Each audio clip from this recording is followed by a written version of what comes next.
네, 여러분 안녕하세요. 갈바람입니다. 오늘은 크리스 먼로 교수는 아직도 아이언큐와 강력한 협력 중이다라는 증거가 나왔어요. 그래서 부제로는 크리스 먼로 교수가 바티칸에서 최근에 발표한 자료를 한번 가져와 봤습니다. 그래서 어떤 내용인지 이게 어떤 관련성이 있는지 같이 살펴보도록 하겠습니다. 크리스 먼로 교수님이 사임을 발표하면서 주가가 많이 떨어지고 많은 한국인 투자자분들이 패닉을 하셨는데 저는 오히려 그때 9불 초반에 한 1,000만 원 정도 추가 매수를 해서 지금 수익을 크게 보고 있고요. 제 예상대로 크리스 먼로 교수님은 아직까지 아이온큐와 긴밀한 협력을 하고 있는 것으로 보입니다. 우선 11월 30일부터 12월 2일까지 바티칸에서 양자 과학과 기술, 최근 발전과 새로운 관점들이라는 컨퍼런스가 있었어요. 여기서 12월 1일에 크리스 먼로 듀크 대학 교수 겸 듀크 양자 센터장이 참여를 해서 20분간 풀스택 양자 컴퓨터 시스템이라는 주제로 발표를 했습니다. 그래서 여기에 듀크 양자 센터 아이온큐 로고가 같이 등장했고요. 아이온큐 제품이나 뭐 이런 장점들을 얘기를 해주는 모습을 보여줌으로써 크리스 먼로 교수가 퇴사를 10월 말에 했지만 아직까지 아이온큐와 강력한 관계를 가지고 있다는 것을 증명을 해줬습니다. 그래서 이런 증거가 되는 영상이다. 그래서 보시면 크리스 먼로 교수님이 이 양자 기술 그리고 어플리케이션이라는 주제를 가지고 세션이 이어질 때 체어로서 이거를 이제 관장하고 이끄는 역할을 하셨고 또 실제로 풀스택 퀀텀 컴퓨팅 시스템이라는 제목으로 20분간 발표를 하시면서 큰 비중을 가져가셨어요. 그래서 여기서 어떤 얘기가 나왔느냐, 일단 이 영상 자료를 보시면 아이온큐 그리고 듀크 양자 센터 두 개의 로고를 같이 넣고 등장을 하셨습니다. 네, 여러분 잠시 광고 하나 보고 오겠습니다. 안녕하세요 여러분. 영상 보시고 계시는 이 순간에도 놓치고 있는 77만원 챙길 수 있는 정보를 알려드리려고 합니다. 혹시 인터넷 정수기 약정 끝났는데 그대로 두면 최대 77만원까지 손해란 거 알고 계셨나요? 오늘 소개해드리는 인터넷 가전 렌탈 대리점 아정당에 전화 한 통이면 인터넷 TV 가입 시 최대 47만원, 정수기 렌탈 시 최대 30만원, 전부 다 하면 최대 77만원을 설치 당일 받으실 수 있습니다. 쓰던 요금 그대로 새 제품에 지원금까지 받을 수 있으니 안 할 이유가 없겠죠. 아정당은 매월 10,000명 이상의 신규 가입하고 누적 후기만 1.5만 개 이상의 가입자 수 독보적 1위 대리점입니다. 알뜰폰도 쓰던 번호 그대로 개통 가능하고 365일 밤 10시까지 상담이 가능하다고 하니 언제든 편하게 연락해보세요. 마지막으로 이 영상 보시고 아정당 18만 공식 유튜브 채널 구독만 하셔도 매달 100만원 상당의 최신형 스마트폰을 증정하는 이벤트를 진행한다고 하니 꼭 구독해보시고 당첨도 노려보세요. 감사합니다. 양자 기술은 과학을 떠나는 것이 아니라 이제는 엔지니어링과 컴퓨터 공학 등 활용할 수 있는 분야로 확장을 되고 있다. 그리고 하드웨어만 볼 게 아니고 소프트웨어나 뭐 인터페이스나 이런 추상적인 코딩으로도 다룰 수 있게 하는 이런 풀스택을 전체적으로 고려를 해야 된다 라고 얘기를 했고요.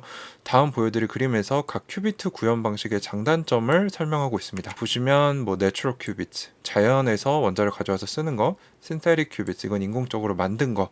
그래서 자연적인 거에는 이온 트랩, 중성 원자, 광자 방식이 있고, 인공적인 거에는 초전도체, 그리고 양자점, 위상학적, 그리고 다이아몬드를 활용하는 방식 등이 있습니다. 그래서 여기서 자연적인 큐비트와 인공적인 큐비트 두 개의 진영으로 나눠서 설명을 하시는데, 인공적인 큐비트는 고정 컴퓨터를 구현하는 데 사용된 시스템에서 파생이 됐고 성공적인 역사를 가지고 있지만 이걸로 양자 컴퓨터를 구현하려면 추가적인 물리학적 이해나 기술 연구가 더 필요하다, 아직 부족하다라는 얘기고, 자연적인 큐비트는 자연에 의해 주어진 이미 만들어진 상태의 원자를 쓰기 때문에 수요 문제가 전혀 없고 얘는 있다는 얘기죠. 그리고 양자 영역에 적합한 완전한 큐비트다. 과학적인 도전은 이제 어느 정도 해결이 됐고, 엔지니어링 어떻게 다루고 제품화하느냐 도전이 존재한다는 거죠. 그래서 여전히 크리스 먼로 교수님은 이온 트랩 방식에 속한 자연 큐비트 쪽이 강세를 보이고 있다라고 보고 계십니다. 자, 이온 트랩은 개별적인 큐비트를 제어하는 수준에서 가장 진보된 기술인데, 이제 다음 그림에서 샌디아 국립연구에서 만든 80개 이테리움 큐비트 수준의 이온 트랩 칩이 나옵니다. 이렇게 생겼죠. 그래서 여기에 총 80개의 원자가 떠 있는 진공 챔버 안에 있는 이온 트랩 칩입니다. 그래서 이게 왜 좋냐? 진공 챔버 안에 진공 상태로 존재하며 원자는 마이크론 거리, 아주 가까운 거리에 존재한다. 그리고 원자들이 모두 완벽하게 동일하기 때문에 인공적으로 만드는 게 아니라서 수율 문제가 없고, T1, T2 이건 이제 원자들이 양자적인 특성을 지내고 있는 그 양자 연산을 할 수 있는 그 시간을 얘기하는데 다른 기술들보다 훨씬 길다는 거죠. 그래서 이것을 제어할 때 오류가 발생하고 있는데, 이거는 이제 레이저로 원자를 조정하면서 발생하는 건데 어디서 발생하는 건지 알고 있기 때문에 해결할 방법을 알고 있고 개선하고 있다라고 뒤에 얘기가 나옵니다. 그래서 본인이 15년에서 20년 전에 이온 트랩에 어떤 게이트를 사용할지 연구를 했고 발견을 했는데 이게 지금의 이온 트랩의 기준이 됐다. 그래서 이 크리스 먼로 교수님이 그냥 연구자가 아니고요, 이온 트랩의 아버지 같은 분입니다. 그래서 이 기준을 만든 사람이고 이온 트랩은 현재 이 과학적인 단계를 넘어서서 엔지니어링 도전만을 남기고 있다라고 지속적으로 강조를 하고 계십니다. 자, 그래서 두 개의 큐비트 게이트 충실도에 대한 세 가지 기술의 결과 비교가 나오는데 보시면 이온 트랩이 시간이 지날수록 이 숫자가 높을수록 아래로 내려올수록 충실도가 좋은 건데 가장 뛰어난 정확도를 보여주고 있다는 거죠. 그 위가 초전도, 그 위가 중성 원자.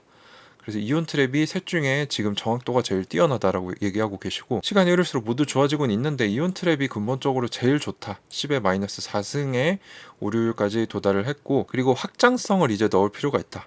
그래서 이온 트랩도 확장성을 넣는 이 큐비트 숫자를 늘리는 시도가 시작이 되고 있다는 겁니다. 왜냐하면 오류율이 높으면 큐비트가 많아도 쓸모가 없지만 또 거꾸로 오류율이 낮고 정확도가 좋아도 큐비트가 적으면 쓸모가 없기 때문에 이 이온 트랩이 오류율이 낮다는 건 사실이지만 확장성이 들어가야 진짜 쓸만한 양자 컴퓨터가 나온다는 거죠.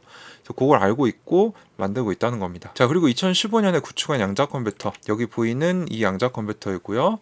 이제 지금은 김정선 교수님이 듀크 대학 그리고 아이언큐에서 개발한 이 최신 진공 챔버가 탑재되고 있다. 라고 얘기를 하고 있고 이 듀크 양자센터에서 개발된 첫 양자 컴퓨터는 메릴랜드 대학에서 듀크 대학으로 옮겨졌다. 이것은 대학 수준을 넘어서는 비싸고 또 여러 기업들에게 커스터마이징을 요청해서 부품 계약을 맺은 제품으로 이때부터 이제 기업화가 시작이 됐다는 거죠. 그리고 김정선 교수님에 대해 짤막한 평가를 남기시는데 양자 컴퓨터 소형화 및 개선에 진심인 능력 있는 양자 컴퓨터 연구자다라고 얘기를 합니다. 자, 그리고 재밌는 점이 중간에 이 오류 수정 관련된 얘기를 하시다가 마이클 굴렌스라는 이 NIST와 메릴랜드 대학 소속 과학자 얘기를 하는데 이분이 큐랩 얼마 전에 말씀드렸죠. 아이온큐 그 메릴랜드 대학 소속인데 이분을 우리가 어디서 봤냐? 이제 큐에라가 MIT, 하버드, NIST와 함께 49개의 논리적 큐비트를 구현하고 그 오류가 수정된 양자 컴퓨터를 시연할 때 거기 소속돼 있던 사람입니다. 그래서 이 사람도 지금 크리스 먼로 교수님과 아이온큐 듀크 양자센터와 같이 협력하고 있는 거라는 거죠. 그래서 거기서 쓰였던 오류 수정 방식이 아이온큐에도 유효하다 이런 얘기를 해주십니다. 그래서 너무 기술적으로 딥하게 들어가진 않지만 이 큐에라와 아이온큐의 관계성에 대해서 제가 이 사람을 통해 추측을 했는데 전혀 뜬금없는 소리는 아니었다라는 걸 우리가 볼 수 있었고요. 그리고 아이온큐의 공동 설립자이자 10년 넘게 연구해온 산업화된 양자 컴퓨터를 아이온큐가 구축하고 있는데 아이온큐의 최신 모델인 아이온큐 포르테는 35개의 물리적 큐비트를 이온으로 이 원자를 로딩해서 그 중에 31개를 사용하고 있다. 그래서 465개의 두 개의 큐비트를 연결한 게이트를 가지고 있는데 완전한 연결성을 가지고 있기 때문에 뛰어나고 충실도는 평균 99.6%다. 근데 최소치가 10의 마이너스 4승까지 나왔다는 거죠. 그래서 지금은 여기에 평균이 속해 있지만 이거를 여기로 가져갈 방법과 어떻게 할지 다 알고 있으니까 앞으로 옮겨갈 거다라고 얘기를 해줬습니다. 자, 그리고 아이온큐는 알고리즘 큐빗이라는 AQ라는 벤치마크를 사용해서 각 양자 컴퓨터 세대를 평가를 하고 있는데 그 양자 컴퓨터가 가질 수 있는 큐비트와 이제 게이트 숫자를 루트 시킨 거를 둘 중에 더 작은 숫자를 쓴다고 합니다. 그래서 쉽게 말해서 이 사용자들이 쉽게 알 수 있는 쓸만한 큐비트 숫자를 얘기를 하는데 양자 우위는 한 60개 정도부터 나올 것으로 보인다. 그래서 이 2025년에 64개 도달이기 때문에 그 정도가 아이온큐 양자 컴퓨터를 통해 상업적인 가치를 고객들이 창출할 수 있는 수준으로 보고 있는 거죠. 이런 뭐 양자 볼륨 같은 IBM이 내놓는 이 실제로 사용하는 사람에게 와닿지 않는 지표가 아니라 실용성이 있는 지표다라고 얘기를 해주고 계시고요. 또 현재 이 3사 클라우드에 올라가 있는데 이렇게 사용자를 늘리는 게 중요하다라고 얘기를 하시면서 이 분야에서는 또 IBM이 굉장히 잘하고 있다. 제가 이 부분도 말씀드렸죠. IBM은 생태계를 장악하고 플랫폼을 먼저 깔아버리려는 그런 전략을 보여주고 있는데 그런 부분에서 무섭다라는 점을 크리스 먼로 교수님도 얘기를 해주셨습니다. 자, 그래서 30큐비트 수준에서 확장성을 구현할 계획은 이미 있다. 큐비트를 늘릴 방법. 첫 번째는 모듈식 RMQA라고 해가지고 여러 존에 있는 이온들을 붙였다 뗐다 하면서 체인을 만드는 방식인데 총 64개까지 가능하다라고 얘기하고 있습니다. 그래서 양자칩 한 개에서 수백 개 수준까지는 확장이 가능한데 컨티뉴엄이 또 이 방식을 잘하고 있다. 라고 하고요. 컨티뉴엄은 이온 트랩 쪽에서 허니웰과 영국 양자 알고리즘 개발업체 합쳐져서 만들어진 업체인데 아직 비상장이고요. 두 번째 방식은 이러한 칩들 간의 광학적 상호 연결을 통해 이온들을 거리를 두고도 얽힐 수 있게 하는 것. 그래서 장점은 완전한 연결성이지만 아직 속도가 느리다는 단점이 있는데 개선이 되고 있다고 합니다. 2007년에는 연결에만 10분 걸렸는데 현재는 밀리초 수준이라고 하네요. 그래서 첫 번째, 칩 하나 안에서 여러 존이 있는데 여기 있는 큐비트들을 연결했다 뗐다 하는 RMQA 방식으로 단일 칩에서의 확장성을 100개 이상의 큐비트로 가는 걸 목표로 하고 있고, 두 번째로는 이 여러 QPU들을 이 광섬유와 광학적 스위치로 연결을 하는 여러 양자칩들로 구성된 대형 양자 컴퓨터를 만드는 광학적 상호 연결입니다. 그래서 이 QPU 간의 게이트 속도가 초반에는 굉장히 느렸는데 계속 개선이 되고 있다는 거죠. 그래서 이 QPU 내부의 계산 속도나 이 QPU들 간의 계산 속도가 거의 비슷해지는 수준이 2025년, 26년쯤에 올 거다라고 얘기를 하고 있습니다. 자, 그래서 이온 트랩은 내재적인 오류율이 워낙에 낮기 때문에 오류 수정을 굳이 빨리 가져다 쓸 필요가 없다라는 얘기를 해주셨어요. 그래서 요거는 이제 아이온큐가 64 AQ까지는 오류 수정을 넣지 않겠다라고 했던 부분과 상통합니다. 이게 왜냐면 굉장히 많은 물리적 큐비트를 희생해서 하나의 완벽한 논리적 큐비트를 만들기 때문에 오버헤드 들어가는 비용이 너무 크다는 거죠. 그래서 늦추는 거를 지향을 하고 있고, 우리가 아는 오류만 수정하는 오류 수정이 더 중요하다는 거죠. 모든 오류를 수정하는 것보다. 이건 뒤에 얘기를 드릴 건데, 근데 이온 트랩, 특히 아이온큐에서 발생하는 오류가 어디서 발생하는지 알고 있기 때문에 우리는 경쟁 우위를 가지고 있다라는 식으로 얘기를 합니다. 그래서 이온 트랩 에러들은 이 시스템적인 크로스톡이라고 해가지고 쓰지 않아야 될 큐비트에 쓰는 큐비트가 영향을 미치는 것을 얘기를 합니다. 여기 뭐라고 했냐면은 이온 트랩에서 발생하는 에러들은 제어와 관련된 에러들이다. 그래서 오류 수정이 너무 많이 들어가게 되면 양자 그 시간에 영향을 미친다고 합니다. 그래서 너무 많은 오류 수정이 들어가게 되면 오히려 안 좋기 때문에 우리가 어떤 오류가 발생하는지 알기 때문에 그것만 고치겠다. 그리고 우린 그 계획이 있다라는 얘기를 해주시고요. 그래서 현재 이 양자 컴퓨터 하이프 사이클이라고 하죠. 과열 사이클 뭐 이렇게 해석할 수도 있는데, 처음에 혁신이 소개되면은 뭐 주가도 비슷해요. 굉장히 기대치가 올라갔다가 이제 이거 실제로 좀 멀었네라고 생각하면 쭉 빠졌다가 조금씩 생산성이 나오면서 이제 자각을 하면서 올라가게 된다는 거죠. 기대치가. 주가도 마찬가지입니다. 그래서 지금 아이온큐가 비슷한 모습을 보여주고 있어요. 주가적으로도. 그래서 이 과학적인 사용 사례, 고객들이 가치를 창출하는 사용 사례가 나오면 굳이 이렇게 안 가고 여기서 이렇게 갈 수도 있다 라는 얘기를 해주셨습니다. 그래서 우리가 바라는 건 그렇게 되는 거죠. 자, 그리고 마지막으로 듀크 양자센터는 뭐 김정선 교수님 여기 포함되어 계시고 크리스 먼로 교수님도 계시고, 그래서 현재 총 6대의 서로 다른 세대 양자 컴퓨터를 가지고 이론 물리학자들이나 이런 실험 물리학자들이 같이 모여서 공부하고 있는 조직이다. 그리고 여기가 아이온큐와 밀접한 그 계약을 맺어서 여기서 나오는 특허는 다 아이온큐가 가져가서 상업화시키죠. 그래서 우리는 여전히 하나다라는 얘기를 암시적으로 해주고 계십니다. 자, 그래서 저 의견은 크리스 먼로 교수는 아이온큐를 퇴사했으나 아직 듀크 양자센터장으로서 아이온큐와 밀접한 협업 관계를 가지고 있다는 것을 증거해주는 영상이 됐습니다. 그래서 제 생각이 맞았고 제가 크리스 먼로 교수님한테 물어서 나온 답변이 맞았다는 거죠. 그래서 여전히 그는 인공 큐빅보다 이온 트랩이 유리하다고 보고 있고, 이온 트랩은 오류의 원인을 잘 알고 있기 때문에 엔지니어링 문제이고 해결할 방법이 있다는 겁니다.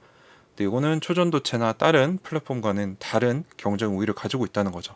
그래서 저의 총평은 아무리 이런 뭐 중성원자나 IBM이 좋은 결과들을 내놓고 있어도 크리스 먼로 교수, 이분이 굉장한 분입니다. 이제 이온 트랩 쪽의 아버지라고 불리는 분이고 노벨상 후보로도 거론이 되는 사람이기 때문에 이런 사람의 말을 저는 신뢰하고 들을 필요가 있다고 생각을 해요. 그래서 이분은 아직도 이온 트랩, 그중에서도 아이온큐가 제일 앞서고 있다라고 판단하고 있고, 저번에 제가 왜 퇴사하셨느냐라고 물어봤을 때도 나는 좀 연구에 집중하고 싶다라고 하시면서 아이온큐가 앞으로 몇 년 안에 상업적 가치를 창출할 것이다라고 얘기를 해주셨어요.